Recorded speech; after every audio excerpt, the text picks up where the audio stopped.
These are the Johnsons. They had it all: wealth, luxury, and an extravagant Christmas tradition that Lagos elites envied. But this year, everything would change. How did a billionaire's family find themselves celebrating Christmas in poverty, and what they discovered will surprise you. Continue watching to uncover their journey from riches to rags. The Johnsons were the epitome of Nigerian wealth. Chief Conley Johnson, a self-made billionaire, had worked his way up from humble beginnings to become one of Lagos's most successful businessmen. His mansion in Ikoyi was a fortress of luxury, boasting sprawling lawns, a fleet of exotic cars, and a private chef who could whip up jollof rice that even the angels would envy. But as Chief Kunle sat in his private study one December evening, sipping his steaming cup of lemongrass tea, he felt a growing unease. His 3 children, Samuel, the firstborn and an engineering student at a prestigious university, Bola, the fashion-loving second child in law school, and Michael, the high-spirited last-born finishing high school, were good kids. The problem is, they were spenders, not earners. Chief watched as Samuel flashed his designer wristwatches on social media, posing next to the latest sports cars. Bola's closet was a shrine to Gucci, Chanel, and Prada, while Michael, barely 17, was always throwing money around at his friends as if he were Jeff Bezos' heir. None of them had any idea of how hard it was to make the kind of money they so effortlessly spent. Chief Conley sighed and leaned back in his chair. "If these children don't learn the value of money," he muttered, "they will squander everything I've worked hard for when I'm gone." His personal assistant Andrew, who had been with him for over 2 decades, walked in with some files. "Chief, you seem worried. Is everything all right?" he asked. Chief Conley sat up. "Andrew, these children will ruin everything I work hard for when I die if I don't teach them a lesson. I have an idea, but I'll need your help." Christmas was a big deal in the Johnson household. Every year, they threw a lavish party, complete with fireworks, imported champagne, and a guest list that included half of Lagos's elite. But this year, Chief Conley had other plans. Few weeks before Christmas, he called a family meeting in the living room. His children strolled in, distracted as always, Samuel fiddling with his phone, Bola adjusting her wig, and Michael clutching the newest PlayStation controller. "Daddy, what is it?" Bola asked, throwing herself onto the velvet couch. "I have to finalize my Christmas outfit. Are we still doing the Dubai theme party this year?" she asked. Chief Kunle sighed and placed a hand over his chest as if the weight of the world had just settled there. "My children," he began solemnly, "I have bad news, very bad news," he began. Michael froze mid-sip of his soda. "What happened, Dad?" Michael asked. Andrew, his personal assistant, standing at the corner, added to the drama by shaking his head and muttering, "It is finished," he exclaimed dramatically. Chief Kunle cleared his throat. "I did a business deal recently, but things went terribly wrong. I lost everything. The bank has taken over the houses, the cars, even the accounts are frozen," Chief Kunle said. "Wait, what?" Samuel shouted, sitting up straight for the first time. Chief Kunle nodded gravely. "As we speak, we have only 2 days to pack up and leave this house. We will move to my parents' old house in Agege. That's all we have left." Bola gasped, her manicured hand flying to her chest. "Agege, Daddy. No, I can't survive there. I don't even know where Agege is." Chief Kunle slammed his hand on the table. "This is not a joke. You children have been living like kings and queens without understanding the hard work it takes to make money. Well, now you'll have to learn. We are starting over, and all of you will need to work from now on to support this family," he retorted. 2 days later, the Johnson family arrived at their new home. The old house in Agege was nothing like their mansion in Ikoyi. The paint was peeling, the roof leaked, and the compound smelled faintly of kerosene and burnt fish from the street vendors nearby. The children stood in shock, clutching their expensive luggage as neighbors peered curiously from their windows. "Daddy, this is wickedness," Bola whispered, visibly shaking. "You can't mean this." Chief Kunle opened the creaky front door and pointed inside. "This is our home now. Take your things inside and make yourselves comfortable. No more house help, no more chef, you'll be cooking and cleaning from now on," Chief said. Samuel let out a frustrated groan.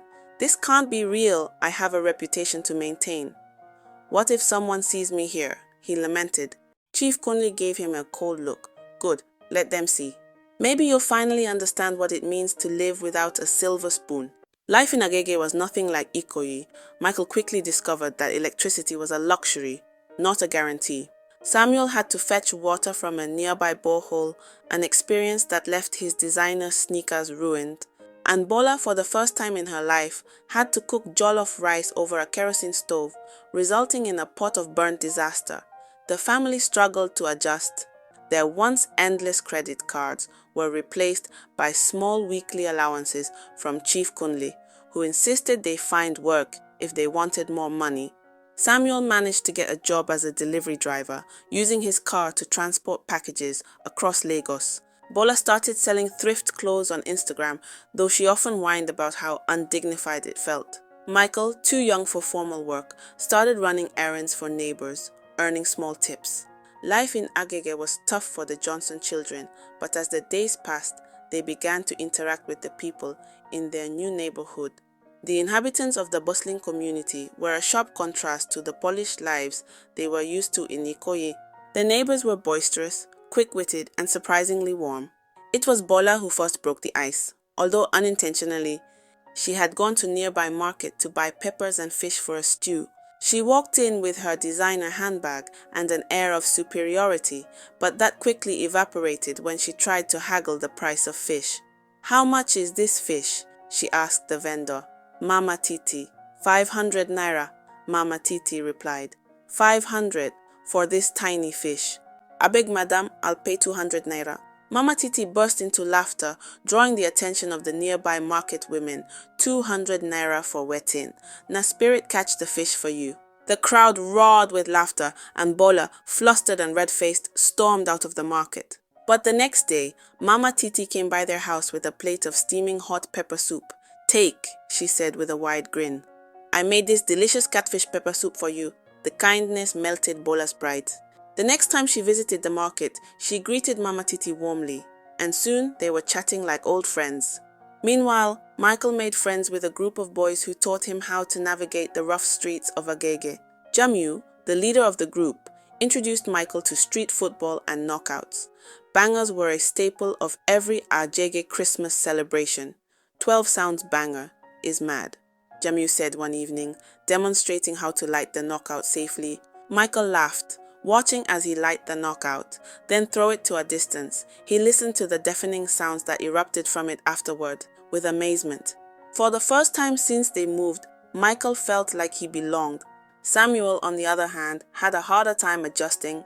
His delivery job brought him face to face with the street touts who controlled the area. One evening, as he parked his car to make a delivery, a group of thugs surrounded him. "Oga, you go drop something for boys," the leader said, leaning against his car. Samuel frowned.